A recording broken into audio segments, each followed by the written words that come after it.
ಅವಳೇ ಬಂದು ಕಟ್ ಮಾಡ್ಕೊಂಡು ತಿಂತಾ ಇದ್ದಾಳೆ. ಪ್ಲೇಟ್ಲೆಟ್ಸ್ ಕೂಡ ತುಂಬಾನೇ ಕಡಿಮೆ ಆಗಿತ್ತು. ಚೂರು ಹಠ ಮಾಡ್ದೇನೆ ತಗೊಳ್ತಾ ಇತ್ತು. ಎಲ್ಲ ತರಕಾರಿ ಎಲ್ಲಾನು ಹಾಕಿ ಒಗ್ಗರಣೆ ಮಾಡ್ಕೊಂಡು ತೆಗೆದ್ಬಿಟ್ಟು ಬಾದಾಮಿನ ನೆನೆ ಹಾಕ್ತಾ ಇದ್ದೀನಿ.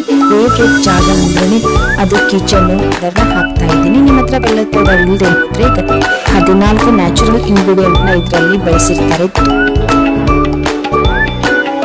ಇಲ್ಲ ಸ್ವಲ್ಪ ದುರುದುರಾಗಿನೇ ಇರಬೇಕು ಅಂತ ಕೂಡ ಪಲಾವ್ ಜೊತೆಗೆ ರಾಯ್ತಾ, ಮೊಸರು ಬಜ್ಜಿ ಅವ್ರ ಬಾಯಿಂದ ಏನು ಮಾತು ಬರಬಾರ್ದು. ನನಗೆ ಈಸಿಯಾಗಿ ಯಾವ ತರ ಮಾಡೋದು ರಾಗಿ ಮುದ್ದೆ ಅನ್ನೋದನ್ನ ಹೇಳಿದ್ದೀನಿ. ಈಸಿ ಮಾಡ್ಕೊಂಡಾಗ ಅವರಾಗಿ ತಿಂತಾರೆ. ಜಾಸ್ತಿ ಸಾಂಬಾರ್ ಕೂಡ ರೆಡಿ ಆಯಿತು. ಸಾಂಬಾರ್ ಮಾಡಿ ಸ್ವಲ್ಪ ಅನ್ನ ಮಾಡ್ಕೊಂಡಿರ್ತೀನಿ, ಸಾಂಬಾರ್ ಮಿಕ್ಕತ್ತೆ. ಹಲೋ, ನಮಸ್ತೆ ಎಲ್ರಿಗೂ. Welcome back to Bhagya daily vlogs. ಹೇಗಿದ್ದೀರಾ? ಎಲ್ಲರೂ ಚೆನ್ನಾಗಿದ್ದೀರಾ ಅಂತ ಅನ್ಕೊಂತೀನಿ. ಸೊ ಇವತ್ತಿನ ವ್ಲಾಗ್ನ ಶುರು ಮಾಡ್ತಾ ಇದ್ದೀನಿ. ಸಾಯಂಕಾಲದಿಂದ ವ್ಲಾಗ್ನ ಶುರು ಮಾಡ್ತಾ ಇದ್ದೀನಿ. ಈಗಾಗಲೇ ಮುಂದೆ ದೀಪ ಹಚ್ಚಿ ವ್ಲಾಗ್ನ ಶುರು ಮಾಡ್ತಾ ಇದ್ದೀನಿ. ಆಲ್ಮೋಸ್ಟ್ ಇವತ್ತಿನ ನೈಟ್ ಡಿನ್ನರ್ ಎಲ್ಲನೂ ಇದೆ.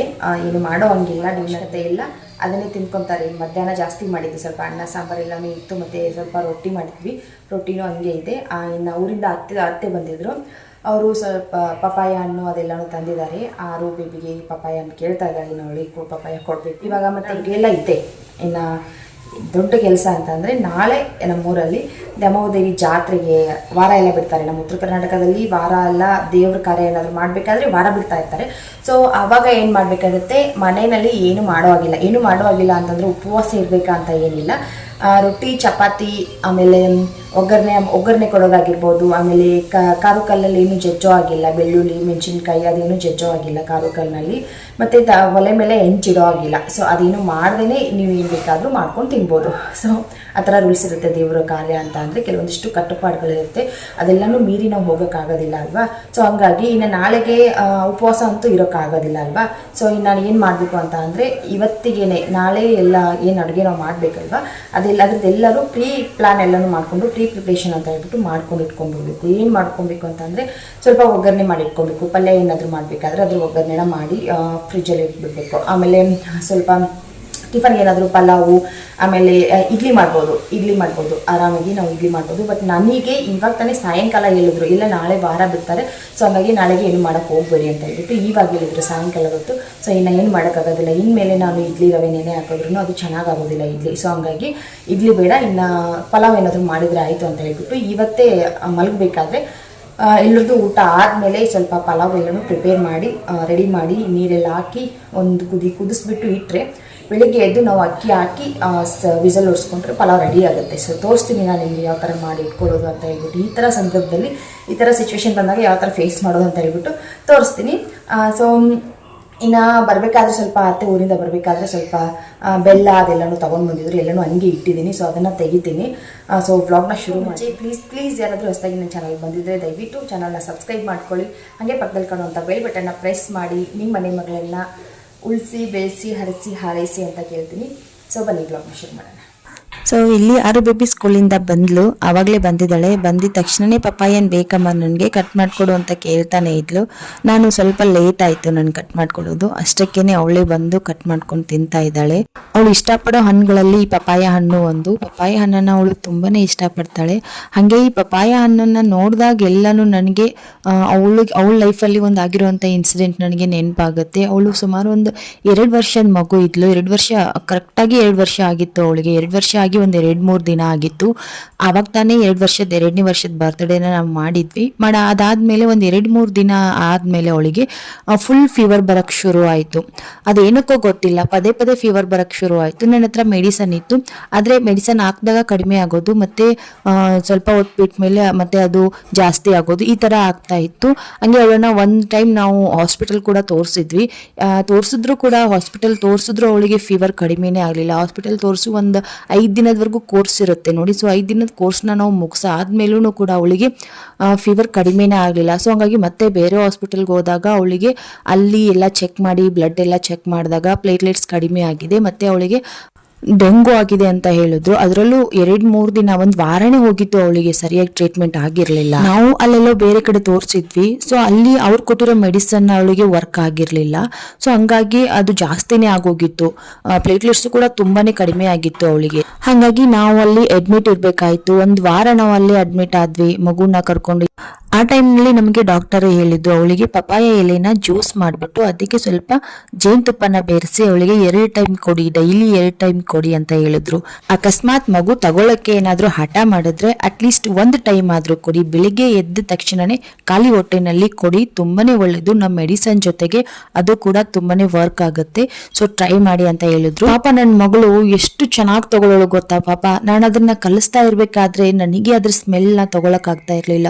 ಅಷ್ಟು ಕಹಿಯಾಗಿರುತ್ತೆ, ಅದ್ರ ಸ್ಮೆಲ್ಲೇ ಒಂದ್ ರೀತಿ ಚೆನ್ನಾಗಿರೋದಿಲ್ಲ ಅಷ್ಟಾಗಿ. ಸೊ ಅದನ್ನ ನನ್ನ ಮಗಳು ಪಾಪ ಒಂಚೂರು ಹಠ ಮಾಡ್ದೇನೆ ತಗೊಳ್ತಾ ಇತ್ತು. ಅದೇ ರೀತಿ ಅದನ್ನ ಹಾಕಕ್ ಶುರು ಮಾಡಿದ್ಮೇಲೆ ಆಟೋಮೆಟಿಕ್ ಆಗಿ ಪ್ಲೇಟ್ಲೆಟ್ಸ್ ಕೂಡ ಜಾಸ್ತಿ ಆಗಕ್ ಶುರು ಆಯ್ತು. ಸೊ ಆ ಒಂದು ಮೂಮೆಂಟ್ ನಾನು ಯಾವತ್ತೂ ಮರೆಯಕ್ಕಾಗೋದಿಲ್ಲ. ಒಂದ್ ರೀತಿ ಕೆಟ್ಟ ಮೂಮೆಂಟ್ ಅಂತಾನೆ ಹೇಳ್ಬೋದು. ನನಗೆ ಇವಾಗ್ಲೂ ಕೂಡ ಅವಳಿಗೆ ಪದೇ ಪದೇ ಜ್ವರ ಏನಾದ್ರು ಬರ್ತಾ ಇದ್ರೆ, ಬಿಟ್ಟು ಬಿಟ್ಟು ಜ್ವರ ಬರ್ತಾ ಇದ್ರೆ ನನಗೆ ಒಂದ್ ರೀತಿ ಸಂಕಟನೇ ಆಗುತ್ತೆ. ಇನ್ನ ಅಲ್ಲಿಂದ ಅವಳಿಗೆ ಡಿಸ್ಚಾರ್ಜ್ ಮಾಡ್ಕೊಂಡು ಕರ್ಕೊಂಡ್ ಬರ್ಬೇಕಾದ್ರೆ ಡಾಕ್ಟರ್ ಹೇಳಿದ್ರು ಅವಳಿಗೆ ಹಸಿ ಪಪಾಯನ ಕೊಡಿ, ಅಕಸ್ಮಾತ್ ಅವಳು ತಿಂದೇ ಹೋದ್ರೆ ಸ್ವಲ್ಪನೇ ಹಣ್ಣಾಗಿರೋ ಪಪಾಯನ ಕೊಡಿ ಅಂತ. ಅಂದ್ರೆ ಸ್ವಲ್ಪ ಹಣ್ಣಾಗಿರೋದಂದ್ರೆ ಇವಾಗ ತಾನೇ ಹಣ್ಣು ಆಗ್ತಾ ಇರೋ ಪಪಾಯ ಇರುತ್ತೆ, ಸೊ ಅದನ್ನಾದ್ರೂ ಕೊಡಿ, ಒಟ್ನಲ್ಲಿ ಅವಳಿಗೆ ಪಪಾಯನ ಜಾಸ್ತಿ ಕೊಡಿ, ಸೊ ತುಂಬಾನೇ ಒಳ್ಳೇದು ಅಂತ ಹೇಳಿದ್ರು. ಆವಾಗ ಅವಳಿಗೆ ಪಪಾಯ ಹಣ್ಣು ತಿನ್ಸಿದ್ವಿ, ಇಷ್ಟು ಪಪಾಯ ಹಣ್ಣು ತಿನ್ಸಿದ್ವಿ. ಪಾಪ ಅವಳಿಗೆ ಆವಾಗಿಂದಾನೇ ಅವಳು ಪಪಾಯ ಹಣ್ಣನ್ನ ಅಷ್ಟು ಇಷ್ಟಪಡೋಕ್ ಶುರು ಮಾಡಿದ್ದು. ಸೊ ಇಲ್ಲಿ 4 ಪಪಾಯ ಹಣ್ಣಲ್ಲಿ 1 ಪಪಾಯ ಹಣ್ಣು ಹಣ್ಣಾಗಿತ್ತು, ಇನ್ನ 1 ಪಪಾಯ ಮೀಡಿಯಂ ಹಣ್ಣಾಗಿತ್ತು. ಅದನ್ನ ಸ್ವಲ್ಪ ಫ್ರೆಂಚ್ ಫ್ರೈಸ್ ರೀತಿ ಮಾಡೋಣ ಅಂತ ಹೇಳ್ಬಿಟ್ಟು ಕಟ್ ಮಾಡಿ ಒಂದು ಏರ್ ಟೈಟ್ ಕಂಟೈನರ್ನಲ್ಲಿ ಹಾಕಿಟ್ಟಿದ್ದೀನಿ. ಇವಾಗ ಮಾಡಲ್ಲ, ನೆಕ್ಸ್ಟ್ ಡೇ ಮಾಡ್ತೀನಿ. ಸೊ ಸಾಯಂಕಾಲ ಸ್ನ್ಯಾಕ್ಸಿಗೆ. ಸೊ ಅದರಲ್ಲಿ ಮತ್ತೆ ಇನ್ನೂ 2 ಪಪಾಯ ಪೂರ್ತಿಯಾಗಿ ಹಸಿಯಾಗಿತ್ತು. ಸೊ ಅದು ಇನ್ನು ಹಣ್ಣಾಗುತ್ತೆ. ನಿಮ್ಗೆ ನೋಡ್ತಾ ಇದ್ದೀರಿ ನೋಡಿ, ವೈಟ್ ಕಲರ್ ಆಗಿದೆ. ಸೊ ಆ ಥರ ಆದರೆ ಹಣ್ಣಾಗುತ್ತೆ ಪಪಾಯ ಹಣ್ಣು. ಸೊ ನೋಡಿ ಎಷ್ಟು ಪಪಾಯ ನಮ್ಮ ಮನೆಗೆ ಒಂದು 4-5 ಪಪಾಯ ಹಣ್ಣು ಬಂದಿದೆ ಇವತ್ತು ನಮ್ಮ ಮನೆಗೆ. ನಮ್ಮ ಅತ್ತೆ 1-2 ತೊಗೊಂಡು ಬಂದಿದ್ರು. ಇನ್ನು ಇದನ್ನು ನನ್ನ ಹಸ್ಬೆಂಡ್ ಫ್ರೆಂಡ್ ತಂದು ಕೊಟ್ಟರು. ಸೊ ಕೆಲವೊಂದು ಸಾರಿ ಬಯಸಿದಾಗ ಸಿಗೋದಿಲ್ಲ, ಆದರೆ ಬಯಸದೇ ಇದ್ದಾಗ ಇಷ್ಟೊಂದು ಬಂದು ಮನೆಗೆ ಸೇರ್ತಾ ಇರುತ್ತೆ. ಸೊ ಇದನ್ನು ಎತ್ತಿಡ್ತೀನಿ. ಇನ್ನು ಇದೆಲ್ಲ ಮಾಡೋ ಅಷ್ಟರಲ್ಲಿ ಊಟದ ಟೈಮ್ ಆಗಿ ಹೋಗಿತ್ತು. ಸೊ ಹಂಗಾಗಿ ಅವ್ರಿಗೆಲ್ರಿಗೂ ಊಟ ಕೊಟ್ಟು ನಾನು ಮತ್ತೆ ನಾಳೆಗೆ ಪಲಾವ್ಗೆ ರೆಡಿ ಮಾಡ್ಕೊಬೇಕು, ಒಗ್ಗರಣೆ ಮಾಡ್ಕೊಬೇಕು. ಹಾಗಾಗಿ ಎಲ್ರದ್ದು ಊಟ ಆಯಿತು. ಊಟ ಆದಮೇಲೆ ಎಲ್ಲನೂ ಕಿಚನ್ ಎಲ್ಲ ಕ್ಲೀನ್ ಮಾಡಿ ಪಲಾವ್ಗೆಲ್ಲನೂ ಕಟ್ ಮಾಡಿಕೊಂಡು ಇವಾಗ ಒಗ್ಗರಣೆ ಮಾಡ್ತಾ ಇದ್ದೀನಿ. ಟೈಮ್ 10:15 ಆಯಿತು. ಎಲ್ಲ ಕೆಲಸನೂ ಮಾಡೋ ಅಷ್ಟರಲ್ಲಿ ಲೇಟ್ ಆಗೋಯ್ತು. ಇನ್ನೇಲಿ ರೆಸಿಪಿಯನ್ನು ಶೇರ್ ಮಾಡ್ತಾ ಇಲ್ಲ, ಪಲಾವ್ ಎಲ್ಲರ ಮನೆಯಲ್ಲೂ ಮಾಡ್ತಾನೆ ಇರ್ತೀರಾ. ಹಾಗೆ ನಾನು ಕೂಡ ಸಾಕಷ್ಟು ವ್ಲಾಗ್ಗಳಲ್ಲಿ ತೋರಿಸ್ತಿದ್ದೀನಿ ಪಲಾವ್ ರೆಸಿಪಿನ. ಅದೇ ಇವಾಗ ನಾವು ಒಗ್ಗರಣೆ ಮಾಡಿಕೊಂಡು ಎಲ್ಲ ತರಕಾರಿ ಎಲ್ಲನೂ ಹಾಕಿ ಒಗ್ಗರಣೆ ಮಾಡಿಕೊಂಡು ಸ್ವಲ್ಪ ನೀರು ಹಾಕ್ತೀನಿ. ನೀರು ಹಾಕಿ ಅದು ನೀರು ಒಂದು ಕುದಿಯೋವರೆಗೂ ಬಿಡಬೇಕಾಗತ್ತೆ. ನೀರು ಹಾಕ್ಬಿಟ್ಟು ಹಂಗೆ ಇಡೋ ಆಗಿಲ್ಲ. ಒಂದು ಕುದಿಯೋವರೆಗೂ ಬಿಟ್ಟು ಒಂದು ಕುದಿಯೋಕ್ಕೆ ಸ್ಟಾರ್ಟ್ ಆದಮೇಲೆ ಅದನ್ನು ಸ್ಟವ್ ಆಫ್ ಮಾಡಿ ಪ್ಲೇಟ್ಗಿಡು ಒಂದು ಪ್ಲೇಟ್ ಮುಚ್ಚಿಟ್ಟು ಬೆಳಿಗ್ಗೆ ಅದಕ್ಕೆ ಅಕ್ಕಿ ಸೇರಿಸ್ಕೊಂಡ್ರೆ ಆಯಿತು. ಹಾಗೆ ಇನ್ನು ಪಲ್ಯ ಮತ್ತು ಚಪಾತಿ ಏನು ಮಾಡ್ಕೊಂಡಿಲ್ಲ ನಾನು ನಾಳೆಗೆ ಅಂತ ಹೇಳ್ಬಿಟ್ಟು. ನಾಳೆ ಮುದ್ದೆ ಮಾಡಬೇಕು ಅಂತ ಪ್ಲ್ಯಾನ್ ಮಾಡಿದ್ದೀನಿ. ರಾಗಿ ಮುದ್ದೆ ಮಾಡಿ ಸಾಂಬಾರನ್ನ ಮಾಡ್ತಾ ಇದ್ದೀನಿ. ಸಾಂಬಾರನ್ನ ಒಗ್ಗರಣೆ ಇಲ್ಲೇನೂ ಮಾಡ್ಕೊಬೋದು, ಬೇಳೆ ಸಾಂಬಾರನ್ನ. ಅದರದ್ದು ರೆಸಿಪಿನ ಶೇರ್ ಮಾಡ್ತೀನಿ. ವಿಡಿಯೋನ ಕೊನೆವರೆಗೂ ಎಲ್ಲೂ ಸ್ಕಿಪ್ ಮಾಡಿದೆ ನೋಡಿ. ರಾಗಿ ಮುದ್ದೆ ರೆಸಿಪಿನೂ ಕೂಡ ಶೇರ್ ಮಾಡಿದ್ದೀನಿ ಇದೇ ವ್ಲಾಗಲ್ಲಿ. ಸೊ ಇವಾಗ ಇದು ಕುದೀತಾ ಇದೆ, ಅದಕ್ಕೆ ಒಂದು ಪ್ಲೇಟ್ ಮುಚ್ಚಿ ಇಡ್ತೀನಿ. ಹಂಗೆ ಬೆಳಿಗ್ಗೆ ಅದಕ್ಕೆ ಅಕ್ಕಿ ಸೇರಿಸ್ತೀನಿ. ಅಕ್ಕಿ ಜೊತೆಗೆ ವಟಾಣಿ ಕಾಳು ಕೂಡ ಸೇರಿಸ್ಬೇಕು ಅಂತ ಹೇಳಿ ವಟಾಣಿ ಕಾಳನ್ನ ನೆನೆ ಹಾಕ್ತಾ ಇದ್ದೀನಿ. ಒಂದು ಸಾರಿ ತೊಳೆದ್ಬಿಟ್ಟು ಕ್ಲೀನಾಗಿ ತೊಳೆದ್ಬಿಟ್ಟು ಇವಾಗ ನೆನೆ ಇಡ್ತಾ ಇದ್ದೀನಿ. ಬೆಳಿಗ್ಗೆ ಅಕ್ಕಿ ಹಾಕಬೇಕಾದ್ರೆ ಅದ್ರ ಜೊತೆಗೆ ವಟಾಣಿ ಕಾಳನ್ನು ಸೇರಿಸಿದ್ರೆ ಚೆನ್ನಾಗಾಗುತ್ತೆ. ಎಲ್ಲ ಥರ ವೆಜಿಟೇಬಲ್ನು ಕೂಡ ಹಾಕಿದ್ದೀನಿ. ಹಂಗೆ ಅದ್ರ ಜೊತೆಗೆ ನಾಳೆಗೆ ನನ್ನ ಮಕ್ಕಳಿಗೆ ಅಂತ ಹೇಳ್ಬಿಟ್ಟು ಬಾದಾಮಿನ ನೆನೆ ಹಾಕ್ತಾ ಇದ್ದೀನಿ. ಡೈಲಿ 2 ಬಾದಾಮಿನ ನೆನೆಸಿ ಅವರಿಗೆ ಕೊಡ್ತಾ ಇರ್ತೀನಿ. ನೆನೆಸಿರೋ ಬಾದಾಮಿನ ಕೊಡೋದ್ರಿಂದ ಮಕ್ಕಳು ಆರೋಗ್ಯವಾಗಿರ್ತಾರೆ, ಮಕ್ಕಳು ಬುದ್ಧಿ ಕೂಡ ಚುರುಕಾಗುತ್ತೆ ಅಂತ ಹೇಳ್ತಾರೆ. ಹಾಗಾಗಿ ನನ್ನ ಮಕ್ಕಳಿಗೆ ಡೈಲಿ 2 ನೆನೆಸಿರೋ ಬಾದಾಮಿನ ಕೊಡ್ತಾ ಇರ್ತೀನಿ. ಹಾಗೆ ಇಲ್ಲಿ ನನ್ನ ಕಿಚನ್ ಲುಕ್ನ ನೋಡ್ತಾ ಇದ್ದೀರಲ್ವ, ಎಷ್ಟು ಚೇಂಜ್ ಆಗಿದೆ, ಎಷ್ಟು ಚೆನ್ನಾಗಿ ಕಾಣ್ತಾ ಇದೆ ಅಂತ. ಇವಾಗ ನಾವು ದಿನ ಯೂಸ್ ಮಾಡೋ ನಮ್ಮ ಮೊಬೈಲು ತಾನು ಅಪ್ಡೇಟ್ ಆಗೋದ್ರ ಜೊತೆಗೆ ತನ್ನಲ್ಲಿರುವಂಥ ಆ್ಯಪ್ಗಳನ್ನು ಕೂಡ ಅಪ್ಡೇಟ್ ಮಾಡ್ತಾ ಇರುತ್ತೆ. ಹಾಗೆ ಪ್ರತಿಯೊಬ್ಬ ಮನುಷ್ಯನು ತಾನು ಅಪ್ಡೇಟ್ ಆಗೋದ್ರ ಜೊತೆಗೆ ತಾನಿರುವಂಥ ಜಾಗನೂ ಕೂಡ ಅಪ್ಡೇಟ್ ಮಾಡೋದಕ್ಕೆ ಬಯಸ್ತಾ ಇರ್ತಾನೆ. ಅದೇ ರೀತಿ ನಾನು ಹೆಚ್ಚಾಗಿ ಸಮಯ ಕಳೆಯುವಂಥ, ಹೆಚ್ಚಾಗಿ ಇಷ್ಟಪಡುವಂಥ ಮೈ ಮೋಸ್ಟ್ ಫೇವ್ರೆಟ್ ಜಾಗ ಅಂದ್ರೇ ಅದು ಕಿಚನ್ನು. ಸೊ ಆ ಕಿಚನಿನ ಲುಕ್ನ ಇವತ್ತು ಒಂಚೂರು ಚೇಂಜ್ ಮಾಡಿದ್ದೀನಿ. ಸೊ ನಿಮಗೆ ಇಷ್ಟ ಆಗಿದೆ ಅಂತ ಅನ್ಕೊತೀನಿ. ಯಾವ ಥರ ಕಾಣ್ತಾ ಇದೆ, ಚೆನ್ನಾಗಿ ಕಾಣ್ತಾ ಇದೆಯಾ, ಚೆನ್ನಾಗಿ ಕಾಣ್ತಾ ಇಲ್ವಾ ಅಂತ ಹೇಳಿ ನನಗೆ ಕಾಮೆಂಟ್ ಬಾಕ್ಸಲ್ಲಿ ತಿಳಿಸಿ. ತುಂಬ ದಿನದಿಂದ ಆಸೆ ಇತ್ತು ಈ ಥರ ಮನಿ ಪ್ಲ್ಯಾಂಟ್ ಎಲ್ಲ ಹಾಕಿ ಅದಕ್ಕೆ ಲೈಟ್ ಫಿಟ್ಟಿಂಗ್ ಮಾಡಬೇಕು ಅಂತ ಹೇಳಿ. ಸೊ ಇವತ್ತಿಗೆ ಆ ಆಸೆ ಫುಲ್ಫಿಲ್ ಆಯಿತು. ಇನ್ನು ನೆಕ್ಸ್ಟ್ ಡೇಗೆ ವ್ಲಾಗು ಕಂಟಿನ್ಯೂ ಆಗ್ತಾ ಇದೆ. ಇನ್ನು ನೆಕ್ಸ್ಟ್ ಡೇಗೆ ಇದು ಕಂಟಿನ್ಯೂಸ್ ವ್ಲಾಗ್ ಆಗಿರುತ್ತೆ. ಇವತ್ತು ವಾರ ಇದೆ ಅಂತ ಹೇಳಿ ಬೇಗ ಎದ್ದಿದ್ದೀನಿ. ಯಾಕೆ ಅಂದರೆ ವಾರ ಎಲ್ಲ ಬಿಟ್ಟರೆ ಅದು ದೇವಿ ವಾರ ಆಗಿರುತ್ತೆ, ದೇವಿಗೆ ಅಂತ ಹೇಳಿ ವಾರನ ಬಿಟ್ಟಿರ್ತಾರೆ. ಸೊ ಹಂಗಾಗಿ ಮನೆಯೆಲ್ಲ ಶುದ್ಧ ಮಾಡಿ ಮಡಿಯಿಂದ ಪೂಜೆನ ಮಾಡಬೇಕಾಗತ್ತೆ. ಸೊ ಹಾಗಾಗಿ ಬೇಗ ಬೇಗ ನೆಲ ಒರೆಸಿ ತಲೆ ಸ್ನಾನ ಮಾಡಿ ಪೂಜೆ ಮಾಡಬೇಕು ಅಂತ ಹೇಳಿ 5 ಗಂಟೆಗೆ ಎದ್ದಿದ್ದೀನಿ. ಇವಾಗ ನೆಲ ಎಲ್ಲ ಒರೆಸ್ಬಿಟ್ಟು ಬಂದೆ. ಇನ್ನು ನೀರು ಕಾಯ್ಸಕ್ಕೆ ಇಟ್ಟಿದ್ದೀನಿ. ಇನ್ನೂ ಸ್ವಲ್ಪ ಬಿಸಿ ಆಗಬೇಕು ನೀರು. ಅಷ್ಟರಲ್ಲಿ ನನ್ನ ಮಕ್ಕಳಿಗೆ ಸರಿ ಮಾಡಿಡ್ತೀನಿ. ನೀವು ರೆಗ್ಯುಲರ್ ಆಗಿ ನನ್ನ ಬ್ಲಾಗ್ ನೋಡೋರಿಗೆ ಗೊತ್ತಿರುತ್ತೆ, ನಾನು ನನ್ನ ಮಕ್ಕಳಿಗೆ ಬಿಸ್ಕೆಟ್ ಕೊಡೋದನ್ನು ಕಂಪ್ಲೀಟಾಗಿ ಸ್ಟಾಪ್ ಮಾಡಿಬಿಟ್ಟಿದ್ದೀನಿ. ಆದರೆ ಬೆಳಿಗ್ಗೆ ಎದ್ದ ತಕ್ಷಣ ಮಕ್ಕಳಿಗೆ ಹಸಿವಾಗಿರುತ್ತೆ, ಏನಾದರೂ ಕೊಡಲೇಬೇಕು. ಹಾಗಾಗಿ ನಾನು ಈ ಮನ್ನ ಹೆಲ್ತ್ ಮಿಕ್ಸ್ನ ಯೂಸ್ ಮಾಡ್ತಾ ಇದ್ದೀನಿ. 2ನೇ ಪ್ಯಾಕೆಟ್ ಇದು ನಾನು ಯೂಸ್ ಮಾಡ್ತಾ ಇರೋದು. ತುಂಬ ಚೆನ್ನಾಗಿದೆ, ಮಕ್ಕಳಿಗೆ ತುಂಬಾನೇ ಒಳ್ಳೆಯದು. ಬೆಳಗ್ಗೆ ಎದ್ದು ಬಾದಾಮಿನ ತಿಂದ್ಬಿಟ್ಟು 1 ಗ್ಲಾಸ್ ಸರಿನ ಕುಡಿತಾರೆ. ಮಣ್ಣ ಹೆಲ್ತ್ ಮಿಕ್ಸ್ ಸರಿ ಮಾಡಿಕೊಟ್ರೆ ಅದನ್ನ ಕುಡಿತಾರೆ.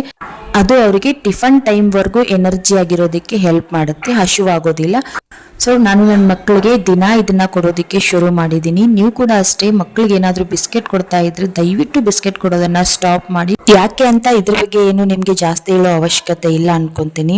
ನಿಮಗೆ ಗೊತ್ತೇ ಇದೆ, ಬಿಸ್ಕೆಟು ಕುರ್ಕುರೆ ಇದೆಲ್ಲ ಕೊಡೋದ್ರಿಂದ ಮಕ್ಕಳಿಗೆ ಎಷ್ಟೆಲ್ಲ ಅನಾಹುತ ಆಗ್ತಾ ಇದೆ, ಎಷ್ಟೆಲ್ಲ ಆರೋಗ್ಯದ ಮೇಲೆ ಪರಿಣಾಮ ಬೀರ್ತಾ ಇದೆ ಅನ್ನೋದು ಎಲ್ಲರೂ ನೋಡ್ತಾನೆ ಇದ್ದೀರಾ. ಸೊ ಹಾಗಾಗಿ ಆದಷ್ಟು ಮಕ್ಕಳಿಗೆ ಬಿಸ್ಕೆಟ್ ಕೊಡೋದನ್ನ ಕಡಿಮೆ ಮಾಡಿ. ಓಕೆ, ಈ ಸರಿನ ಮಾಡೋದು ತುಂಬಾನೇ ಈಸಿ. ಇದನ್ನ ಮಾಡೋದಕ್ಕೆ ಒಂದು ಪ್ಯಾನಲ್ಲಿ ನೀರು ಬಿಸಿಗಿಟ್ಟು ನೀರು ಕುದೀತಾ ಇರಬೇಕಾದ್ರೆ ಸರಿ ಪೌಡರ್ನ ಹಾಕಿ ಅದರಲ್ಲಿರೋ ಗಂಟುಗಳೆಲ್ಲ ಹೋಗೋವರೆಗೂ ಚೆನ್ನಾಗಿ ಮಿಕ್ಸ್ ಮಾಡ್ಕೊಬೇಕು.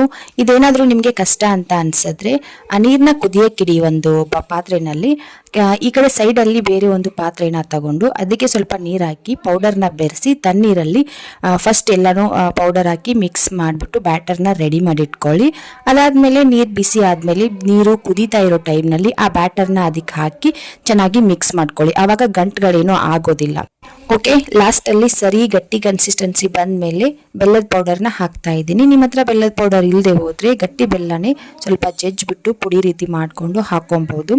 ಹಾಕಾದ್ಮೇಲೆ ಚೆನ್ನಾಗಿ ಮಿಕ್ಸ್ ಮಾಡಬೇಕು. ಇದನ್ನ ನೀವು ಗಟ್ಟಿ ಕನ್ಸಿಸ್ಟೆನ್ಸಿ ಮಾಡಿಕೊಂಡು ತಿನ್ನಕ್ಕಾದ್ರೂ ಕೊಡ್ಬೋದು ಮಕ್ಕಳಿಗೆ, ಇಲ್ಲ ನೀವು ಹಾರ್ಲಿಕ್ಸ್ ರೀತಿ ತೆಳುವಾಗಿ ಮಾಡಿಬಿಟ್ಟು ಕುಡಿಯೋಕ್ಕಾದ್ರೂ ಕೊಡ್ಬೋದು ಸ್ವಲ್ಪ ಹಾಲು ಹಾಕಿ. ಆರು ಬೇಬಿಗೆ ಗಟ್ಟಿಯಾಗಿ ಮಾಡಬೇಕು, ಅವಳು ತಿನ್ನೋದಕ್ಕೆ ಇಷ್ಟಪಡ್ತಾಳೆ. ಇನ್ನು ಗುಂಡಣ್ಣನಿಗೆ ತೆಳುವಾಗಿ ಹಾಲು ಹಾಕ್ಬಿಟ್ಟು ಕೊಡಬೇಕು ಹಾರ್ಲಿಕ್ಸ್ ಅಂತ ಹೇಳ್ಬಿಟ್ಟು ಅವ್ನು ಕುಡಿಯೋಕೆ ಇಷ್ಟಪಡ್ತಾನೆ. ಒಂದು ಸ್ವಲ್ಪ ಹೊತ್ತು ಬೆಲ್ಲ ಹೊಂದ್ಕೊಳ್ಳೋವರೆಗೂ ಅದನ್ನ ಕುದಿಯಕ್ಕೆ ಬಿಡಬೇಕು, ಚೆನ್ನಾಗಿ ಕುದಿಬೇಕದು. ಎಷ್ಟು ಕುದಿಯುತ್ತೋ ಅಷ್ಟು ಮಕ್ಕಳಿಗೆ ಹೊಟ್ಟೆಗೆ ಚೆನ್ನಾಗಿರುತ್ತೆ. ಅರ್ಧಂಬರ್ಧ ಬೇಯಿಸಿರೋ ಅಡುಗೆನ ಮಕ್ಕಳಿಗೆ ಆದಷ್ಟು ಕೊಡೋದನ್ನ ಅವಾಯ್ಡ್ ಮಾಡಿ. ಸ್ವಲ್ಪ ಹೊತ್ತು ಟೈಮ್ ಜಾಸ್ತಿ ತಗೊಂಡು ಆರಾಮಾಗಿ ನಿಧಾನಕ್ಕೆ ಚೆನ್ನಾಗಿ ಬೇಯಿಸಿರೋ ಆಹಾರನ ಮಕ್ಕಳಿಗೆ ಕೊಡಬೇಕು. ಓಕೆ, ಇದು ರೆಡಿ ಆಯ್ತು. ಇವಾಗ ಒಂದು ಬೌಲಲ್ಲಿ ಆರು ಬೇಬಿಗೆ ತೆಗಿತೀನಿ. ತೆಗೆದ್ಬಿಟ್ಟು ಇನ್ನು ಮಿಕ್ಕಿರೋದಕ್ಕೆ ಸ್ವಲ್ಪ ಹಾಲು ಹಾಕಿ ಗುಂಡಣ್ಣನಿಗೆ ಸ್ವಲ್ಪ ತೆಳುವಾಗಿ ಮಾಡಿಡ್ತೀನಿ. ಇದಕ್ಕೆ ಸ್ವಲ್ಪ ತುಪ್ಪ ಹಾಕೊಂಡು ತಿನ್ಬೋದು, ಇಲ್ಲ ಸ್ವಲ್ಪ ಹಾಲು ಹಾಕೊಂಡು ತಿನ್ಬೋದು. ಆರು ಹಾಲು ಹಾಕೊಂಡು ತಿನ್ನೋದು ತುಂಬಾನೇ ಕಡಿಮೆ, ಹಾಗಾಗಿ ಅವಳಿಗೆ ಹಾಲೇನೋ ಹಾಕೋದಿಲ್ಲ. ಮಕ್ಕಳು ಏನು ಇಷ್ಟಪಡ್ತಾರೋ ಅದನ್ನೇ ಕೊಟ್ರೇನೋ ಅವರು ಆರಾಮಾಗಿ ತಿಂತಾರೆ, ಅದೇ ಅವ್ರ ಮೈಗೆ ಹತ್ತೋದು. ನಾವು ಸುಮ್ಮನೆ ಇಲ್ಲದೆ ಇರೋದನ್ನ ಅವರಿಗೆ ಒತ್ತಾಯ ಮಾಡಿ ತಿನ್ನಿಸೋದ್ರಲ್ಲಿ ಏನು ಅರ್ಥ ಇರೋದಿಲ್ಲ. ಅವರಿಗೆ ಅದು ತಿನ್ನಕ್ಕೂ ಆಗೋದಿಲ್ಲ, ಅವರಿಗೆ ಮೈಗೂ ಕೂಡ ಅದು ಹತ್ತೋದಿಲ್ಲ. ಇನ್ನು ಮಿಕ್ಕಿರೋ ಸರಿನ ಒಂದು ಲೋಟದಲ್ಲಿ ಹಾಕಿ ಅದಕ್ಕೆ ಬಿಸಿ ಹಾಲನ್ನ ಹಾಕ್ತೀನಿ. ನೀವು ಬಿಸಿ ಹಾಲಾದರೂ ಹಾಕ್ಬೋದು, ಕಾಯಿಸಿ ಆರಿಸಿರೋ ಹಾಲಾದರೂ ಹಾಕ್ಬೋದು. ಒಟ್ಟಿನಲ್ಲಿ ಕಾಯಿಸಿರ್ಬೇಕು ಹಾಲನ್ನ, ಹಸಿ ಹಾಲು ಹಾಕಕ್ಕೆ ಹೋಗ್ಬೇಡಿ. ಹಸಿ ಹಾಲು ಹಾಕಿದ್ರೆ ಮಕ್ಕಳಿಗೆ ಕಫ ಗಟ್ಟುತ್ತೆ. ಸೊ ಹಂಗಾಗಿ ಇವಾಗ ಕಾಯಿಸಿರುವಂಥ ಹಾಲನ್ನ ಹಾಕಿ ಚೆನ್ನಾಗಿ ಮಿಕ್ಸ್ ಮಾಡಿಬಿಟ್ಟು ಎತ್ತಿಡ್ತೀನಿ. ಅವ್ರು ಎದ್ದ ಮೇಲೆ ತಿಂತಾರೆ. ಇನ್ನೇನು ಇಬ್ರು ಎದ್ದೇಳೋ ಟೈಮ್ ಆಯಿತು. 7 ಗಂಟೆಗೆಲ್ಲ ಹೇಳ್ತಾರೆ ರೆಗ್ಯುಲರ್ ಆಗಿ. ಇಬ್ರು ಎದ್ದು ನೆನೆಸಿರೋ ಬಾದಾಮಿನ ತಿಂತಾರೆ. ತಿಂದ್ಬಿಟ್ಟು ಅದೊಂದು ಲೋಟ ಸರಿ ಕುಡಿದ್ರೆ ಆಯಿತು. 10 ಗಂಟೆವರೆಗೂ ಏನು ಕೇಳೋದಿಲ್ಲ. ಆರಾಧ್ಯಗೆ ಸ್ಕೂಲ್ಗೆ ಹೋಗೋ ಟೈಮ್ನಲ್ಲಿ ನಾನೇ ಸ್ವಲ್ಪ ಒತ್ತಾಯ ಮಾಡಿ ಟಿಫನ್ ಮಾಡಿಸಿ ಕಳಿಸಿರ್ತೀನಿ. ಇಲ್ಲ ಅಂದರೆ ಮತ್ತೆ 1 ಗಂಟೆವರೆಗೂ ಹಸಿವು ತಡೆಯೋಕ್ಕಾಗೋದಿಲ್ಲ. ಸೊ ಹಂಗಾಗಿ ಒಂದು ಸ್ವಲ್ಪನಾದರೂ ತಿನ್ಕೊಳ್ಳಿ ಅಂತ ಹೇಳ್ಬಿಟ್ಟು ತಿನ್ನಿಸಿ ಕಳಿಸಿರ್ತೀನಿ. ಓಕೆ, ಇದು ರೆಡಿ ಆಯಿತು. ಇವಾಗ ಇದನ್ನು ಸೈಡಲ್ಲಿ ಇಟ್ಬಿಟ್ಟು ನಾನು ಸ್ನಾನಕ್ಕೆ ಹೋಗಬೇಕು. ಅವ್ರು ಎದ್ಮೇಲೆ ಕುಡ್ಕೊತಾರೆ. ನಾನು ಸ್ನಾನ ಮುಗಿಸ್ಕೊಂಡು ಬಂದು ಪೂಜೆ ಮಾಡಬೇಕು, ದೇವ್ರ ಪೂಜೆನ. ಸೊ ನೋಡಿ, ಈ ಥರ ಇರುತ್ತೆ ಇದು ಪ್ಯಾಕೆಟು. ನೋಡಿರ್ತೀರ, ಸುಮಾರು ಜನರ ಮನೆಗಳಲ್ಲಿ ಮಾಡಿ ಕೊಡ್ತಿರ್ತೀರ ನಿಮ್ಮ ಮಕ್ಕಳಿಗೆ. ಸೊ ನೋಡದೇ ಇರೋರಿಗೆ, ಗೊತ್ತಿಲ್ಲದೆ ಇರೋರಿಗೆ ತೋರಿಸ್ತಾ ಇದ್ದೀನಿ. ಈ ಥರ ಗ್ರೀನ್ ಕಲರ್ ಪ್ಯಾಕೆಟ್ ಇರುತ್ತೆ ಇದು. ಇದರಲ್ಲಿ ಎಲ್ಲ ಥರದ ಸಿರಿಧಾನ್ಯಗಳನ್ನು ಹಾಕಿ ಮಾಡಿರ್ತಾರೆ. ತುಂಬಾ ಒಳ್ಳೆಯದು ಹೆಲ್ತ್ಗೆ. ಮಕ್ಕಳಿಗೆ ಬೆಳೆಯೋ ವಯಸ್ಸಲ್ಲಿ ಎಲ್ಲ ಥರದ ಸಿರಿಧಾನ್ಯಗಳನ್ನು ಕೊಡಲೇಬೇಕು.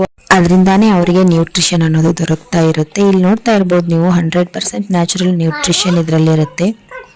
ಇಲ್ಲಿ ಕಾಣಿಸ್ತಾ ಇದೆಯಾ, ಜೋಳ, ಗೋಧಿ, ಅಕ್ಕಿ, ನವಣೆ, ಬಾರ್ಲಿ, ರಾಗಿ, ಆಮೇಲೆ ಶೇಂಗಾ ಬೀಜ, ಆಮೇಲೆ ಅಗಸೆ ಬೀಜ, ಮತ್ತು ಕುಂಬಳಕಾಯಿ ಬೀಜ, ಅದಲ್ಲದೆ ಬೇಳೆಗಳು, ಎಲ್ಲ ಥರದ ಸಿರಿಧಾನ್ಯಗಳನ್ನು ಹಾಕಿ ಮಾಡಿರುವಂಥದ್ದು. ಇದರಲ್ಲಿ ಯಾವುದೇ ರೀತಿ ಶುಗರ್ ಆ್ಯಡ್ ಆಗಿರೋದಿಲ್ಲ. ಕಲರ್ ಆಗಿರ್ಬೋದು, ಫ್ಲೇವರ್ ಆಗಿರ್ಬೋದು, ಏನೂ ಕೂಡ ಆ್ಯಡ್ ಆಗಿರೋದಿಲ್ಲ. 14 ನ್ಯಾಚುರಲ್ ಇಂಗ್ರೀಡಿಯೆಂಟ್ನ ಇದರಲ್ಲಿ ಬಳಸಿರ್ತಾರೆ. ತುಂಬ ಚೆನ್ನಾಗಿದೆ, ಯಾವುದೇ ರೀತಿ ಶುಗರ್ ಇರೋದಿಲ್ಲ. ಸೊ ಹಾಗಾಗಿ ಮಕ್ಕಳಿಗೆ ತುಂಬಾ ಒಳ್ಳೆಯದು. ಇದನ್ನ ಮಾಡೋದು ಕೂಡ ತುಂಬಾನೇ ಸುಲಭ. ಅವರೇ ಪ್ಯಾಕೆಟ್ ಮೇಲೆ ಕೊಟ್ಟಿರ್ತಾರೆ. 2 ರಿಂದ 3 ನಿಮಿಷದಲ್ಲಿ ಆರಾಮಾಗಿ ನಾವು ಬೇಗನೆ ಮಾಡ್ಕೊಡ್ಬೋದು ಮಕ್ಕಳಿಗೆ ಕೇಳಿದಾಗಲೆಲ್ಲ. ಹಾಗೆ ನಾನು ಇದನ್ನ ಹೇಳ್ತಾ ಇದ್ದೀನಿ ಅಂತ ಹೇಳ್ಬಿಟ್ಟು ಇದು ಯಾವುದೇ ರೀತಿ ಪ್ರಮೋಷನ್ ವಿಡಿಯೋ ಅನ್ಕೋಬೇಡಿ. ಖಂಡಿತ ಇದು ಪ್ರಮೋಷನ್ ವಿಡಿಯೋ ಅಲ್ವೇ ಅಲ್ಲ. ನಾನು ಯೂಸ್ ಮಾಡಿದ್ದೀನಿ, ನನಗೆ ತುಂಬಾನೇ ಹೆಲ್ಪ್ ಆಗಿದೆ. ಮಕ್ಕಳ ಆರೋಗ್ಯಕ್ಕೆ ಇದೊಂದು ಒಳ್ಳೆ ಆಪ್ಷನ್ ಅಂತಾನೆ ಹೇಳ್ಬೋದು. ಇದರಿಂದ ಮಕ್ಕಳಿಗೆ ಇಮ್ಯುನಿಟಿ ಹೆಚ್ಚಾಗುತ್ತೆ. ನಮ್ಮ ಮಕ್ಕಳಿಗೆ ಬೇಕಾಗಿರುವಂಥ ಎಲ್ಲ ಥರದ ನ್ಯೂಟ್ರಿಷನ್ನು ಕೂಡ ದೊರಕುತ್ತೆ ಅನ್ನೋದಾದರೆ ನಮ್ಮ ಮಕ್ಕಳಿಗೆ ಇದನ್ನ ಕೊಡೋದ್ರಿಂದ ಯಾವುದೇ ರೀತಿ ತಪ್ಪಿಲ್ಲ ಅಂತ ನನಗನ್ನಿಸ್ತು. ಹಾಗಾಗಿ ನಿಮಗೂ ಕೂಡ ಯೂಸ್ ಆಗಲಿ. ನಿಮ್ಮ ಮನೇಲೂ ಮಕ್ಕಳು ಇರ್ತಾರೆ, ನೀವು ಕೂಡ ಮಾಡಿ ಕೊಡ್ಬೋದು ನಿಮ್ಮ ಮಕ್ಕಳಿಗೆ ಅನ್ನೋ ಒಂದು ಕಾರಣಕ್ಕೆ ನಾನು ಹೇಳ್ತಾ ಇದ್ದೀನಿ. ಸೊ ಚೆನ್ನಾಗಿದೆ. ನೀವು ಕೂಡ ನಿಮ್ಮ ಮಕ್ಕಳಿಗೆ ಬಿಸ್ಕೆಟು ಬ್ರೆಡ್ಡು ಇದೆಲ್ಲ ಕೊಡೋ ಬದಲಿಗೆ ಈ ಥರದ್ದು ಮಾಡಿ ಕೊಟ್ಟರೆ ನಿಮ್ಮ ಮಕ್ಕಳು ಕೂಡ ಆರೋಗ್ಯವಾಗಿರ್ತಾರೆ. ಸೊ ಟ್ರೈ ಮಾಡಿ ಒಂದ್ಸಾರಿ. ಓಕೆ, ಇವಾಗ ಪೂಜೆನ ಮಾಡಿಕೊಂಡೆ. ಪೂಜೆ ಎಲ್ಲನೂ ಕಂಪ್ಲೀಟಾಗಿ ಫಿನಿಶ್ ಆಗಿದೆ. ಯಾವ ಥರ ಆಗಿದೆ ಪೂಜೆ ಅಂತ ಹೇಳ್ಬಿಟ್ಟು ಒಂದ್ಸಾರಿ ತೋರಿಸ್ತಾ ಇದ್ದೀನಿ ನೋಡಿ. ಇವತ್ತು ಸ್ಪೆಷಲ್ ಆಗಿ ಮಾಡಿದ್ದೀನಿ ಪೂಜೆನ. ತುಂಬಾ ಶಾಂತವಾಗಿ ತುಂಬಾ ಸಮಾಧಾನದಿಂದ ಪೂಜೆನ ಮಾಡಿದೆ ಇವತ್ತು.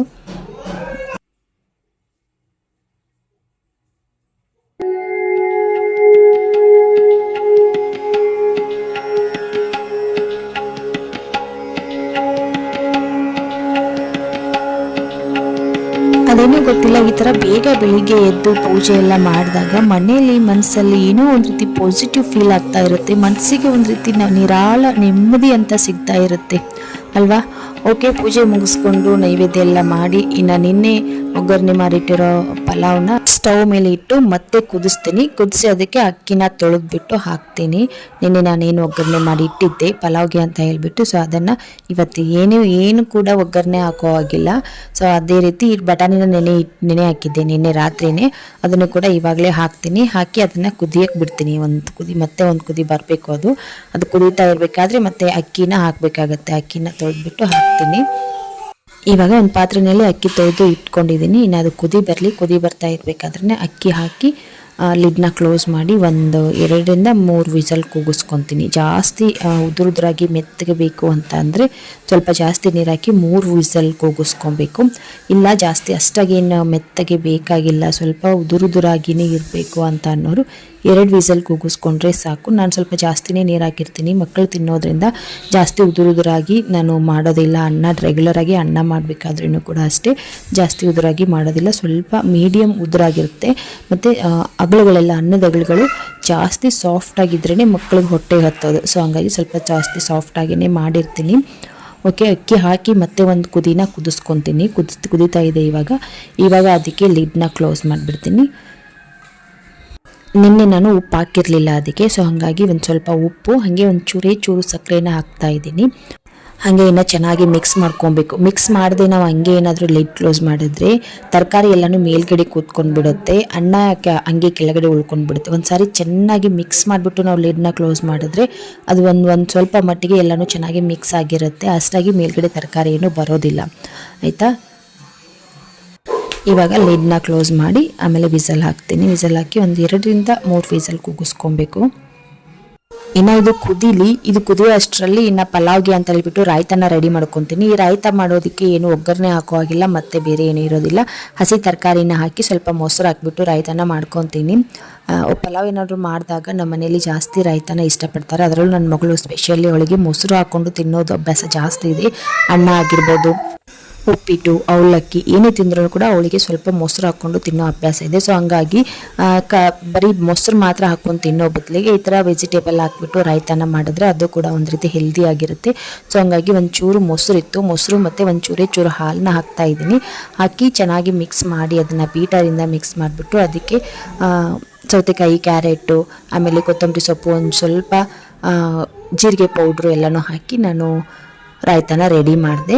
ಸೊ ಇನ್ನು ಅಷ್ಟರಲ್ಲಿ ಪಲಾವ್ ಕೂಡ ರೆಡಿ ಆಯಿತು. ಪಲಾವ್ನ ಇವಾಗ ವಿಸಲ್ ತೆಗಿತಾ ಇದ್ದೀನಿ. ನೋಡಿ, ಅಷ್ಟೆಲ್ಲ ನಾನು ಮಿಕ್ಸ್ ಮಾಡಿದ್ರೂ ಕೂಡ ಸ್ವಲ್ಪ ಮಟ್ಟಿಗೆ ತರಕಾರಿ ಅನ್ನೋದು ಮೇಲ್ಗಡೆ ಬಂದೇ ಇದೆ. ಏನೂ ಮಾಡೋಕ್ಕಾಗೋದಿಲ್ಲ. ಇವಾಗ ಚೆನ್ನಾಗಿ ಅದನ್ನ ಮಿಕ್ಸ್ ಮಾಡ್ಕೊಬೇಕು. ನಾವು ಮೇಲ್ಗಡೆ ಹಂಗೆ ತಿಂದ್ಕೊಂಡ್ಬಿಟ್ರೆ ಕೆಳಗಡೆ ಎಲ್ಲನೂ ಅನ್ನ ಮಾತ್ರ ಇರುತ್ತೆ. ಅದು ರುಚಿ ಅನಿಸೋದಿಲ್ಲ. ಮತ್ತು ಎಲ್ಲ ಲಾಸ್ಟಲ್ಲಿ ತಿನ್ನೋರಿಗೆ ಅದು ಏನೂ ಇರೋದಿಲ್ಲ. ಸೊ ಹಂಗಾಗಿ ಒಂದ್ಸರಿ ಚೆನ್ನಾಗಿ ಎಲ್ಲನೂ ಮಿಕ್ಸ್ ಮಾಡಿಬಿಟ್ಟು ಸರ್ವ್ ಮಾಡಬೇಕು. ನೋಡಿ ರೈಸ್ ಬಾತ್ ಯಾವ ಥರ ಆಗಿದೆ ಅಂತ ಹೇಳ್ಬಿಟ್ಟು, ಜಾಸ್ತಿ ಉದುರಾಗಿನೂ ಇಲ್ಲ, ಜಾಸ್ತಿ ಮುದ್ದೆ ಮುದ್ದೆ ಆಗೂ ಇಲ್ಲ, ಮೀಡಿಯಮ್ ಆಗಿ ಮಕ್ಕಳು ತಿನ್ನೋ ಹದದಲ್ಲಿ ನಾನು ಪಲಾವ್ನ ಮಾಡ್ತಾ ಇರ್ತೀನಿ. ಸೊ ಅದಕ್ಕೆ ರಾಯ್ತಾನ ಬಡಿಸ್ತೀನಿ. ಇದು ನನಗೆ ತುಂಬಾ ಇಷ್ಟ. ಮನೆಯವ್ರಿಗೂ ಕೂಡ ನನ್ನ ಮಗಳು ತುಂಬಾ ಇಷ್ಟಪಡ್ತಾಳೆ. ಅದೇ ರೀತಿ ನನಗೂ ಕೂಡ ಪಲಾವು ಜೊತೆಗೆ ರಾಯ್ತಾ, ಮೊಸರು ಬಜ್ಜಿ ಅಂತಲೂ ಕರಿತಾ ಇರ್ತಾರೆ. ಸೊ ಅದು ನನಗೆ ತುಂಬಾ ಇಷ್ಟ ಆಗುತ್ತೆ. ನನ್ನ ಮನೇಲಿ ಏನಾದರೂ ನನ್ನ ಹಸ್ಬೆಂಡ್ ಇಲ್ಲದೆ ಇದ್ದರೆ, ನಾನು ಒಬ್ಬಳೇ ಇದ್ದರೆ ಜಾಸ್ತಿ ನಾನು ಪಲಾವನ್ನೇ ಮಾಡ್ತಾ ಇರ್ತೀನಿ. ಮನೇಲಿ ಏನೇ ಮಾಡಿದ್ರು ಕೂಡ ಎಲ್ರಿಗೂ ಬಡಿಸೋಕೆ ಮುಂಚೆ ನಾನು ಟೇಸ್ಟ್ ಮಾಡಿಬಿಟ್ಟೆ ಎಲ್ರಿಗೂ ಬಡಿಸ್ತೀನಿ. ಯಾಕೆಂತಂದರೆ ಸುಮ್ಮನೆ ನಾನು ಏನೋ ಮಾಡೋದು, ಉಪ್ಪು ಖಾರ ಹುಳಿ ಏನಾದರೂ ಜಾಸ್ತಿ ಆಗಿದ್ರೆ ಸುಮ್ಮನೆ ಅವ್ರ ಬಾಯಿಂದ ಏನು ಮಾತು ಬರಬಾರ್ದಲ್ವ. ಸೊ ಹಂಗಾಗಿ ಫಸ್ಟ್ ನಾನು ಟೇಸ್ಟ್ ಮಾಡ್ತೀನಿ. ಆಮೇಲೆ ನನ್ನ ಮಗಳಿಗೆ ನಾನು ಜಾಸ್ತಿ ಟೇಸ್ಟ್ ಕೊಡೋದಂದರೆ ನನ್ನ ಮಗಳಿಗೇ ನಾನು ಟೇಸ್ಟ್ ಮಾಡೋದಕ್ಕೆ ಕೊಡ್ತೀನಿ. ಅವಳು ಚೆನ್ನಾಗಾಗಿದೆ ಅಂದರೆ ಆಯಿತು, ನನಗೆ ತುಂಬಾ ಖುಷಿ. ಮಿಕ್ಕಿದವ್ರು ಏನಾದರೂ ಹೇಳಿ. ಸೊ ಇನ್ನು ಅವಳು ಡಬ್ಬಿಗೂ ಅದನ್ನೇ ಕಟ್ಟಿದ್ದೀನಿ. ನಾನು ಆವಾಗಲೇ ಹೇಳಿದಾಗೆ ಅವಳು ಟಿಫನ್ ಜಾಸ್ತಿ ಮಾಡಲೇ ಇಲ್ಲ, ಒಂದು ಸ್ವಲ್ಪನೇ ತಿಂದ್ಕೊಂಡು ಅವಳು ಸ್ಕೂಲ್ಗೆ ಹೋದ್ಲು. ಇನ್ನು ನಾನು ಮಧ್ಯಾಹ್ನ ಅಡುಗೆಗೆ ರೆಡಿ ಮಾಡ್ತಾ ಇದ್ದೀನಿ. ಇವತ್ತು ಒಗ್ಗರಣೆ ಏನೂ ಹಾಕೋ ಹಾಗಿಲ್ಲ, ಹೆಂಚಿಟ್ಟು ಚಪಾತಿ ರೊಟ್ಟಿ ಮಾಡೋ ಹಾಗಿಲ್ಲ. ಹಾಗಾಗಿ ಮಧ್ಯಾಹ್ನಕ್ಕೆ ನಾನು ರಾಗಿ ಮುದ್ದೆನ ಮಾಡ್ತಾ ಇದ್ದೀನಿ. ಇನ್ನು ಸುಮಾರು ಜನ ಹೇಳ್ತಾ ಇರ್ತಾರೆ ರಾಗಿ ಮುದ್ದೆ ಮಾಡೋದು ಕಷ್ಟ, ಅದು ಗಂಟುಗಳಾಗುತ್ತೆ, ಮತ್ತು ಅದಕ್ಕೆ ಕೋಲೇ ಬೇಕು, ಕೋಲಿಲ್ಲದೆ ರಾಗಿ ಮುದ್ದೆನ ಮಾಡೋಕ್ಕಾಗೋದಿಲ್ಲ, ರಾಗಿ ಮುದ್ದೆ ತಿರುವಂಥ ಕೋಲ್ ಬೇಕು ಅಂತ ಹೇಳ್ತಾ ಇರ್ತಾರೆ. ನನಗಂತೂ ಯಾವಾಗಲೂ ಕೋಲ್ ಬೇಕೇ ಬೇಕು ಅಂತ ಅನಿಸಿಲ್ಲ. ನಾನು ತುಂಬಾ ಚೆನ್ನಾಗಿ ಈಸಿಯಾಗಿ ರಾಗಿ ಮುದ್ದೆನ ಮಾಡೋದನ್ನು ಕಲ್ತಿದ್ದೀನಿ. ನನಗೆ ಯಾರು ಕೂಡ ಹೇಳಿಲ್ಲ. ಒಂದ್ಸಾರಿ ನಾನು ಯೂಟ್ಯೂಬಲ್ಲಿ ನೋಡಿದೆ ಅಷ್ಟೇ. ಅವರು ಕೂಡ ಅದನ್ನು ನೋಡ್ತಾ ಇರಬೇಕಾದ್ರೆ ಅವರೇ ಹೇಳಿದ್ದು ರಾಗಿ ಮುದ್ದೆ ಮಾಡೋದಕ್ಕೆ ಕೋಲ್ ಬೇಕು, ಹಂಗಾಗಬೇಕು ಹಿಂಗಾಗಬೇಕು, ಗಂಟುಗಳಾಗುತ್ತೆ, ಹಂಗೆ ಹಿಂಗೆ ಅಂತ ಸುಮಾರು ಎಲ್ಲ ಹೇಳಿದ್ರು. ನಾನು ನೋಡೋಣ ಒಂದ್ಸರಿ ಆದರೂ ಟ್ರೈ ಮಾಡೋಣ ಅಂತ ಹೇಳ್ಬಿಟ್ಟು ಮಾಡಿದಾಗ ಎಷ್ಟು ಈಸಿಯಾಗಿ ಬಂತು ಗೊತ್ತಾ. ನಾನು ಆವಾಗಿಂದ ಕೂಡ ಅಷ್ಟೇ ಕೋಲ್ ಯೂಸ್ ಮಾಡಲ್ಲ ಅಂತಲ್ಲ, ಕೋಲ್ನು ಯೂಸ್ ಮಾಡಿರ್ತೀನಿ. ಜಾಸ್ತಿ ಇದ್ದರೆ ಕೋಲಿಂದ ಮಾಡಿರ್ತೀನಿ, ಕಡಿಮೆ ಇದ್ದರೆ ಸೌಟಿಂದನೇ ಮಾಡಿರ್ತೀನಿ. ಯಾವುದ್ರಿಂದನಾದರೂ ಮಾಡಿ, ಆದರೆ ಕಷ್ಟ ಅಂತ ಅನ್ಕೊಳಕ್ಕೆ ಹೋಗ್ಬಿಡಿ. ರಾಗಿ ಮುದ್ದೆ ಮಾಡೋದು ನೀರು ಕುಡಿದಷ್ಟು ಸುಲಭ, ರೊಟ್ಟಿ ಮಾಡಿದಷ್ಟು ಕಷ್ಟ ಏನಲ್ಲ ಅನ್ಕೊತೀನಿ ರಾಗಿ ಮುದ್ದೆ ಮಾಡೋದು. 100-200 ರೊಟ್ಟಿ ಮಾಡೋ ನಮಗೆ ರಾಗಿ ಮುದ್ದೆ ಮಾಡೋದೇನು ಕಷ್ಟ ಅಲ್ವೇ ಅಲ್ಲ, ಈಸಿಯಾಗಿ ಮಾಡ್ಬೋದು. ರಾಗಿ ಮುದ್ದೆ ಮಾಡೋದು ಹೆಂಗೆ ಅನ್ನೋದನ್ನ ಈಗಾಗಲೇ ನನ್ನ ಚಾನಲ್ನಲ್ಲಿ ನಾನು ಮಾಡಿದ್ದೀನಿ. ಅದರಲ್ಲಿ ಸಿಂಪಲ್ ಆಗಿ ತುಂಬಾನೇ ಈಸಿಯಾಗಿ ಯಾವ ಥರ ಮಾಡೋದು ರಾಗಿ ಮುದ್ದೆ ಅನ್ನೋದನ್ನ ಹೇಳಿದ್ದೀನಿ. ಈಸಿ ಮೆಥಡಲ್ಲಿ ಹೇಳ್ಕೊಟ್ಟಿದ್ದೀನಿ. ಒಂದ್ಸರಿ ಹೋಗಿ ಚೆಕ್ ಮಾಡ್ಕೊಳ್ಳಿ, ಈಸಿಯಾಗಿ ಮಾಡ್ಬೋದು. ಸೊ ಇವಾಗ ರಾಗಿ ಮುದ್ದೆ ಆಲ್ಮೋಸ್ಟ್ ರೆಡಿ ಆಯಿತು. ನೋಡಿ ಇಲ್ಲಿ ನೀರು ಕುದಿಯೋಕ್ಕಿಟ್ಟು, ನೀರು ಕುದಿಯೋಕ್ಕೆ ಶುರು ಮಾಡಿದ್ಮೇಲೆ ಅದರಿಂದ ಒಂದು ಸ್ವಲ್ಪ ನೀರು ಎತ್ತಿ ಸೈಡಲ್ಲಿ ಇಟ್ಕೊಂಡು ರಾಗಿ ಹಿಟ್ಟನ್ನ ಹಾಕಿ ಚೆನ್ನಾಗಿ ಗಂಟು ಇಲ್ಲದೆ ರೀತಿ ತಿರುಗಿಬಿಟ್ಟು, ಅದಾದಮೇಲೆ ಲಾಸ್ಟಲ್ಲಿ ಒಂದು ಸಾರಿ ಅದನ್ನು ಲಿಡ್ನ ಕ್ಲೋಸ್ ಮಾಡಿ ಸ್ಟವ್ನ ಸಿಮ್ಮಲ್ಲಿ ಇಟ್ಬಿಟ್ಟು ಅದನ್ನು ಹಂಗೆ ಬಿಡಬೇಕು 1-2 ನಿಮಿಷ. ಅದಾದಮೇಲೆ ಮತ್ತೆ ಅದನ್ನ ಲಿಡ್ನ ಓಪನ್ ಮಾಡಿ ಅದಕ್ಕೆ ಸ್ವಲ್ಪ ತುಪ್ಪ ಹಾಕಿ ಮತ್ತೆ ಒಂದು ಸಾರಿ ಚೆನ್ನಾಗಿ ಅದನ್ನು ಮಿಕ್ಸ್ ಮಾಡ್ಕೊಬೇಕು. ಸ್ವಲ್ಪ ತಳ ಹಿಡ್ದಂಗೆ ಆಗುತ್ತೆ, ಡೋಂಟ್ ವರಿ, ಅದಕ್ಕೇನು ತಲೆ ಕೆಡಿಸ್ಕೊಳಕ್ಕೆ ಹೋಗ್ಬೇಡಿ. ಆದರೆ ರಾಗಿ ಹಿಟ್ಟು ಚೆನ್ನಾಗಿ ಕುದಿಬೇಕು, ಹಸಿಯಾಗಿ ಇರಬಾರ್ದು. ಚೆನ್ನಾಗಿ ಕುದ್ದಾಗಲೇ ಅದು ಚೆನ್ನಾಗಾಗೋದು, ತಿನ್ನೋದಕ್ಕೆ ಬಾಯಲ್ಲೂ ಕೂಡ ರುಚಿಯಾಗಿ ಬರುತ್ತೆ, ಮತ್ತೆ ಮುದ್ದೆ ಕಟ್ಟೋಕ್ಕೂ ಕೂಡ ಬರುತ್ತೆ. ಅದೇ ರೀತಿ ಏನಪ್ಪಾ ಅಂತಂದ್ರೆ ಸ್ವಲ್ಪ ಮೆದುವಾಗಿ ಮಾಡ್ಕೊಬೇಕು. ಹಾಗಂತ ಜಾಸ್ತಿ ತೆಳುವಾಗಿ ಮಾಡ್ಕೊಳಕ್ ಹೋಗ್ಬೇಡಿ, ಸ್ವಲ್ಪ ಮೆದು ಇರಲಿ ಅಷ್ಟೇ. ತಿನ್ನೋದಕ್ಕೆ ಮುದ್ದೆ ಚೆನ್ನಾಗಿರುತ್ತೆ ಮೆದುವಾಗಿ ಮಾಡ್ಕೊಂಡ್ರೆ. ತೀರಾ ಗಟ್ಟಿ ಆದರೆ ತಿನ್ನೋದು ಚೆನ್ನಾಗಿರೋದಿಲ್ಲ. ಹಂಗಾಗಿ ಸೊ ಇವಾಗ ಸ್ವಲ್ಪ ಬಿಸಿ ಇರೋವಾಗಲೇ, ಜಾಸ್ತಿ ಬಿಸಿ ಏನು ಬೇಕಾಗಿಲ್ಲ, ಒಂದು ಸ್ವಲ್ಪ ಬಿಸಿ ಇರೋವಾಗ್ಲೇ ಕೈಗೆ ಒಂದು ಸ್ವಲ್ಪ ನೀರನ್ನ ಹಾಕ್ಕೊಂಡು ತುಪ್ಪ ಹಚ್ಚಿ ಅದನ್ನು ನಾವು ಉಂಡೆನ ಕಟ್ಕೊಬೇಕಾಗತ್ತೆ. ಒಂದು ಪ್ಲೇಟ್ ಸಹಾಯದಿಂದ ಪ್ಲೇಟಲ್ಲಿ ಉಂಡೆನ ಇಟ್ಬಿಟ್ಟು ಅದನ್ನು ಚೆನ್ನಾಗಿ ತಿರುತ್ತಾ ಹೋದಾಗೆ ಅದು ಚೆನ್ನಾಗಿ ಉಂಡೆ ಆಗುತ್ತೆ. ನೋಡಿ ಇವಾಗ ನಾನೇನು ಮಾಡ್ತಾ ಇದ್ದೀನಿ, ಈ ಥರ ಮಾಡ್ಕೊಬೇಕು. ಸ್ವಲ್ಪ ಕೈ ಬಿಸಿ ತಾಗತ್ತೆ, ಪರವಾಗಿಲ್ಲ, ಅಷ್ಟಾಗಿ ಏನು ಬಿಸಿ ಇರಬೇಕಾದ್ರೆ ಮಾಡೋಕ್ಕೆ ಹೋಗ್ಬೇಡಿ. ಸ್ವಲ್ಪ ಆರ್ಕೊಂಡ ಮೇಲೇ ಸ್ವಲ್ಪ ಬಿಸಿ ಇರಬೇಕಾದ್ರೆ ಮಾಡ್ಕೊಳ್ಳಿ. ನಿಮಗೆ ಯಾವ ಸೈಜಲ್ಲಿ ಬೇಕೋ ಆ ಸೈಜಲ್ಲಿ ನಾವು ರಾಗಿ ಮುದ್ದೆನ ಕಟ್ಕೊಳ್ಬೇಕು. ತುಂಬಾ ಒಳ್ಳೆಯದು. ಇನ್ನು ಬೇಸಿಗೆ ಶುರು ಆಗ್ತಾ ಇದೆ. ಸೊ ಈ ಬೇಸಿಗೆ ಟೈಮ್ನಲ್ಲಿ ರಾಗಿ ಮುದ್ದೆ, ರಾಗಿ ಆಂಬ್ಲಿ, ರಾಗಿ ಗಂಜಿ ಮಾಡ್ಕೊಂಡು ಕುಡಿಯೋದು ದೇಹಕ್ಕೆ ತುಂಬಾ ಒಳ್ಳೆಯದು, ತಂಪಾಗಿರುತ್ತೆ ಯಾವತ್ತು ನಮ್ಮ ದೇಹ ರಾಗಿ ಮುದ್ದೆ, ರಾಗಿ ಆಂಬ್ಲಿ ಎಲ್ಲ ಕುಡಿಯೋದ್ರಿಂದ. ಸೊ ನೋಡಿ ಇವಾಗ ರಾಗಿ ಬಾಲ್ಸ್ ರೆಡಿ ಆಯಿತು. ಒಂದು 3-4 ರಾಗಿ ಬಾಲ್ಸ್ನ ಮಾಡ್ತೀನಿ. ಹಂಗೆ ಸಾಂಬಾರು ಕೂಡ ಮಾಡಿದ್ದೀನಿ, ಸೈಡಲ್ಲಿ ಸಾಂಬಾರು ಮಾಡಿದ್ದೀನಿ. ಆ ಸಾಂಬಾರು ಮಾಡಬೇಕಾದ್ರೆ ಏನೂ ಒಗ್ಗರಣೆನೂ ಹಾಕಿಲ್ಲ, ಒಗ್ಗರಣೆ ಹಾಕ್ತೇನೆ ಮಾಡಿರೋ ಸಾಂಬಾರು ಅದು. ಇವತ್ತೇನು ಒಗ್ಗರಣೆ ಹಾಕೋ ಹಾಗಿಲ್ಲ ನೋಡಿ. ಸೊ ಹಂಗಾಗಿ ಬೇಳೆ ಸಾಂಬಾರನ್ನ ಕುದಿಸ್ಬೇಕಾದ್ರೆ ಅದರಲ್ಲೇ ಸ್ವಲ್ಪ ಸಾಂಬಾರು ಪೌಡ್ರು ಮತ್ತು ಖಾರ, ಮಸಾಲೆ ಖಾರ, ಹಾಗೆ ವೆಜಿಟೇಬಲ್ ಎಲ್ಲನೂ ಹಾಕಿ ಕುದಿಸ್ಬಿಟ್ಟು ಮಾಡಿಕೊಂಡಿದ್ದೀನಿ ಸಾಂಬಾರನ್ನ. ಇವಾಗ ನೋಡಿ ರಾಗಿ ಮುದ್ದೆ ರೆಡಿ ಆಯಿತು. ಇನ್ನು ಎಲ್ರಿಗೂ ರಾಗಿ ಮುದ್ದೆನೇ ಅಚ್ಚುಮೆಚ್ಚಾಗೋಗ್ಬಿಡುತ್ತೆ, ಜಾಸ್ತಿ ಊಟನೂ ಸೇರೋದಿಲ್ಲ ಮಾಡಬೇಕು ಅಂತ ಅಂದರೆ. ಸೊ ಇನ್ನು ಒಂದು ರಾಗಿ ಮುದ್ದೆ, 2-3 ರಾಗಿ ಮುದ್ದೆ ತಿನ್ನೋರು ಒಂದು ರಾಗಿ ಮುದ್ದೆ ತಿನ್ನೋದಕ್ಕೂ ಕೂಡ ಸ್ವಲ್ಪ ಕಷ್ಟ ಆಗುತ್ತೆ. ಸೊ ಆ ರೀತಿ ಇನ್ನು ಬಿಸಿಲು ಶುರು ಆಗುತ್ತೆ. ಸೊ ನೋಡಿ ಆದಷ್ಟು ತಂಪು, ನಮ್ಮ ದೇಹಕ್ಕೆ ತಂಪು ಕೊಡುವಂಥ ಆಹಾರನ ಇನ್ನು ಮುಂದೆ ನಾವು ಸೇವಿಸಬೇಕಾಗತ್ತೆ. ಹಾಗೆ ಇನ್ನು ಫ್ರಿಜ್ಜಲ್ಲಿಟ್ಟಿರೋ ನೀರನ್ನ ಕುಡಿಯೋಕ್ಕೆ ಹೋಗಬೇಡಿ, ಬಿಸಿಲಿದೆ, ಜಾಸ್ತಿ ತಂಪು ಬೇಯಿಸುತ್ತೆ ದೇಹ ಅಂತ ಹೇಳ್ಬಿಟ್ಟು ದಯವಿಟ್ಟು ಫ್ರಿಜ್ಜಲ್ಲಿರೋ ನೀರನ್ನ ಕುಡಿಯೋಕ್ಕೆ ಹೋಗಬೇಡಿ.